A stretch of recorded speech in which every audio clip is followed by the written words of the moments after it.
বিসমিল্লাহির রহমানির রহিম। আসসালামু আলাইকুম। আপনারা অনেকেই অনেক দিন ধরে কমেন্ট করছিলেন, আপু একটু সালোয়ার কামিজ থেকে ছেড়ে একটু গাউনের ডিজাইন দেখাও। আশা করছি তাদের জন্য আজকের এই ভিডিওটি খুব সুন্দর লাগবে। আর যারা প্রথম থেকে শেষ পর্যন্ত আমার ভিডিওর সাথেই থাকবেন, তাহলে এত সুন্দরভাবে একটি ফুল তৈরি করতে পারবেন এবং বউটা লাগিয়ে দিলে খুব সুন্দর আসবে এই ফুলটার ডিজাইন। আর হাতাটা আমি কিভাবে তৈরি করছি পুরো ভিডিওর সাথে থাকলে ইজিলি কিন্তু পেরে যাবেন।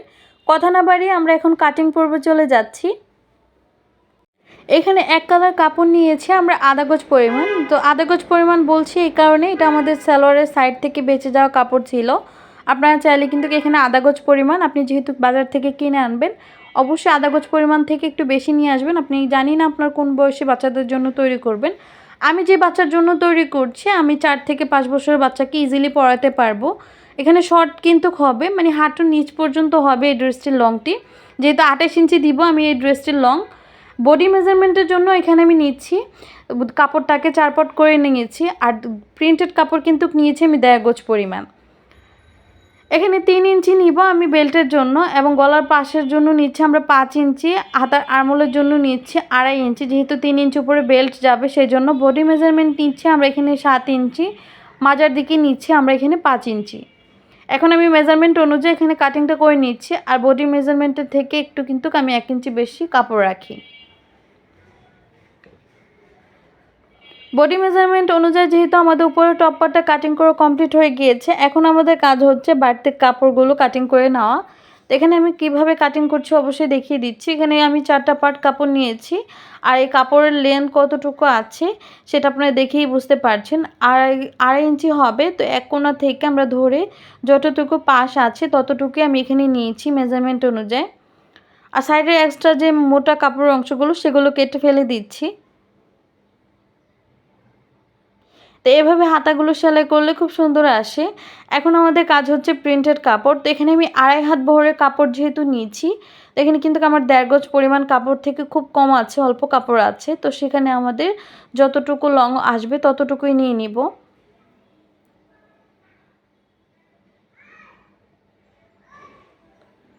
এখানে আমি কাপড়টাকে প্রথমে 2 ভাঁজ করে তারপর এখানে 4 ভাঁজ করে নিয়েছি। উপর থেকে 10 ইঞ্চি আমরা মেজারমেন্ট রেখে এখানে 28 ইঞ্চি নিচ্ছি লং। আর এভাবে কিন্তু ধরলে নিচের ঘেরের অংশটা নিচ্ছি আমরা 18 ইঞ্চি। মাজার জন্য আমরা এখানে ঘেরের অংশের জন্য নিচ্ছি 18 ইঞ্চি। 2.5 হাত বহরে যতটুকু কাপড়ের ঘের হয় আমরা এখানে ততটুকুই ব্যবহার করছি। এখানে আমি ফ্লেক্সিবল কাপড় ব্যবহার করছি। নিচ থেকে প্রিন্টেড কাপড় আমরা এখানে 7 ইঞ্চি নিচ্ছি। আমরা বেল্টের জন্য যেহেতু 6 ইঞ্চি নিব, হাফ ইঞ্চি করে আমাদের সেলাইয়ের ভিতর অংশ চলে যাবে। এটা হচ্ছে বেল্ট। আমরা হাতার কাপড়টা দিয়ে দেখিয়ে দিচ্ছি। আমরা বেল্টের ভিতর কাপড়টা আমরা এন্ড করিয়ে তারপর কিন্তু সেলাই করব। এখানে যে পার্ট দিয়ে আমরা 1 কালার কাপড়টা আছে সেটা আমরা এখানে 2.5 ইঞ্চি করে কাপড়টা কাটিং করে নিব, বা দাগ দিয়ে কাপড় কাটিং করে নিচ্ছে যাতে আমরা নিচে ঘের অংশতে ব্যবহার করতে পারি। সেম ভাবে আমি প্রত্যেকটা কাপড় এখানে 2.5 ইঞ্চি করে কাটিং করে নিব।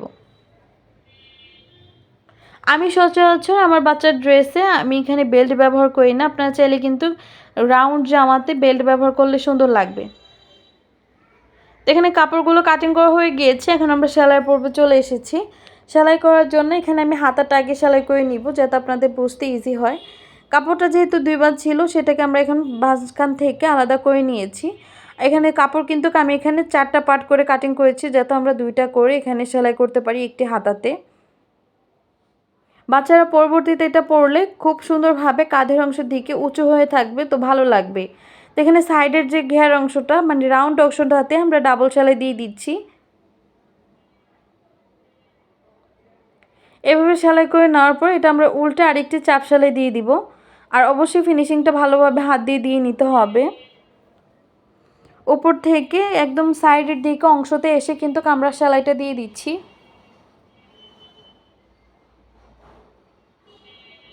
সাইডের দিকে অংশতে এসে একদম কর্নার পর্যন্ত আমরা এভাবে সেলাইটা দিয়ে একদম ফিনিশিং করে দিয়েছি।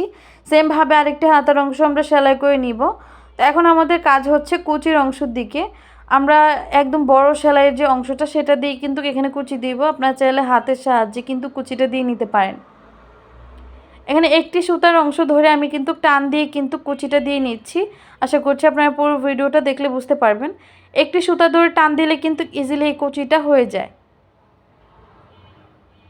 যেহেতু আমি এখানে কিন্তু হাতাটা বেল্টের ভিতরে যেহেতু এন্ড করে সেলাইটা করব, তো সেক্ষেত্রে কিন্তু আমরা এভাবে হাতাটা সেলাই করে নিব। তো একটি হাতা সেলাই করে নিয়েছি।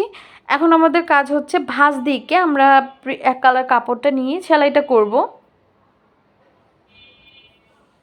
সাইড থেকে একদম সেলাইটা করে নিচ্ছি আমি।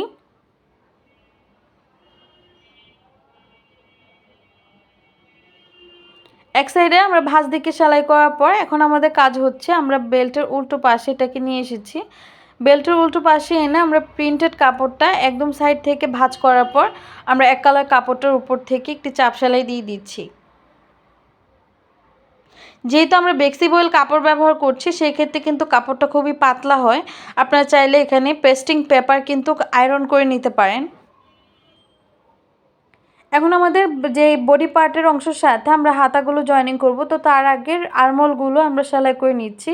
আর্মহোলগুলো সেলাই করার সময় অবশ্যই চিকন করে আমরা সেলাইটা করে নিব। একদম চিকন করে আমরা পুরো সেলাইটা কভার আপ করে নিচ্ছি।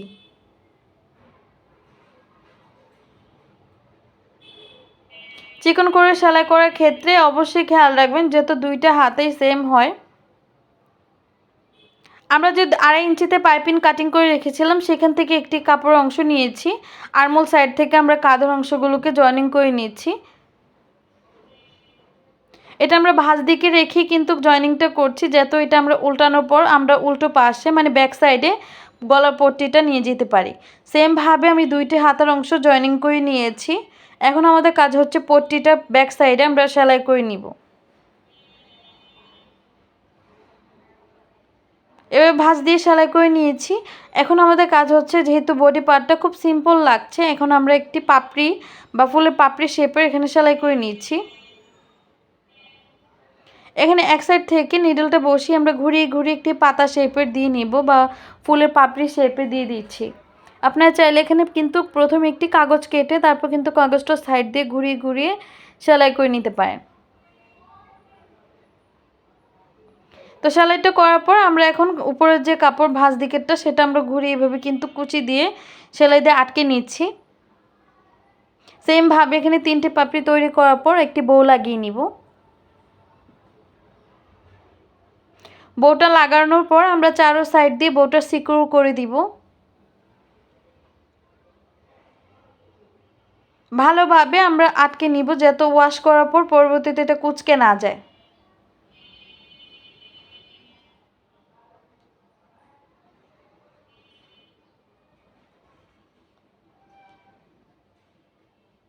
এভাবে সেলাই করার পরে এখন আমাদের কাজ হচ্ছে আমাদের নিচে ঘের অংশের জন্য। তো জামাটা যেহেতু খুব সিম্পলভাবে তৈরি করি, তো সেই কারণে কিন্তু এখন আমরা নিচে ঘের অংশতে একটু এক কালার কাপড় ব্যবহার করব। তো এক কালার কাপড় যেহেতু আমরা 2.5 ইঞ্চি করে দাগ দিয়ে কাটিং করে রেখেছি, তো সেক্ষেত্রে তো যেহেতু টুকরো কাপড় ছিল তো এটা মাঝখান থেকে জোড়া লাগিয়ে এখন আমরা ভাঁজ দিকে না উল্টো পাশে এক কালার কাপড়টা রেখে একটি চিকন করে সাইড থেকে সেলাই দিয়ে নিচ্ছি।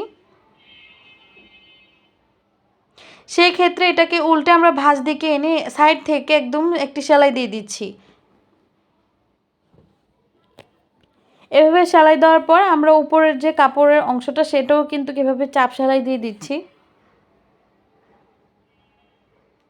এভাবে চাপ সেলাই দেওয়ার পর কিন্তু আমাদের নিচে দামানের পোর্শনে একদম ফিনিশিং সেলাই হয়ে গিয়েছে। এখন আমরা ঘেরের অংশটা সেলাই করব।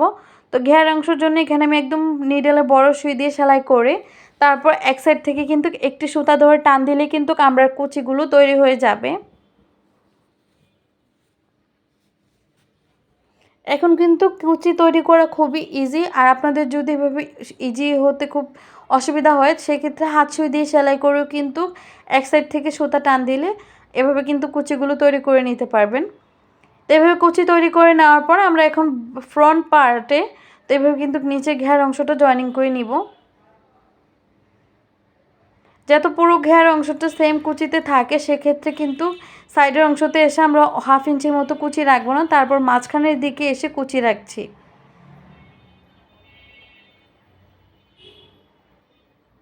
সেমভাবে ব্যাক সাইডেরটাও আমরা জয়েনিং করে নিব। ব্যাক সাইড এটা জয়েনিং করার পর এখন আমাদের বডি মেজারমেন্ট অনুযায়ী এখানে আর্মহোল সাইড থেকে একদম নিচের দামানের পোর্শন পর্যন্ত আমরা সেলাই করে নিব। দামানের পোর্শন পর্যন্ত আমরা এসে ডাবল সেলাই দিয়ে কিন্তু আরেকটি ঘুরিয়ে সেলাই দিয়ে নিব। এখন আমরা আপনাদের সাথে জামাটা যেহেতু কমপ্লিট করা হয়ে গিয়েছে, এই হচ্ছে জামাটার ফাইনাল লুক। আশা করছি আপনাদের কাছে আজকের এই ভিডিওটি ভালো লেগেছিল। ভালো লেগে থাকলে অবশ্যই আমাকে কমেন্ট বক্সে জানাতে ভুলবেন না। আরও কোন ধরনের ভিডিও চান সেটাও আমাকে জানিয়ে দিবেন। আজকের মতো এখানে বিদায় নেব। সবাই ভালো থাকবেন, সুস্থ থাকবেন। অবশ্যই ভিডিওটিতে like, comment and share, subscribe করে দিবেন। আল্লাহ হাফেজ। আসসালামু আলাইকুম ওয়া রাহমাতুল্লাহি ওয়া বারাকাতুহু।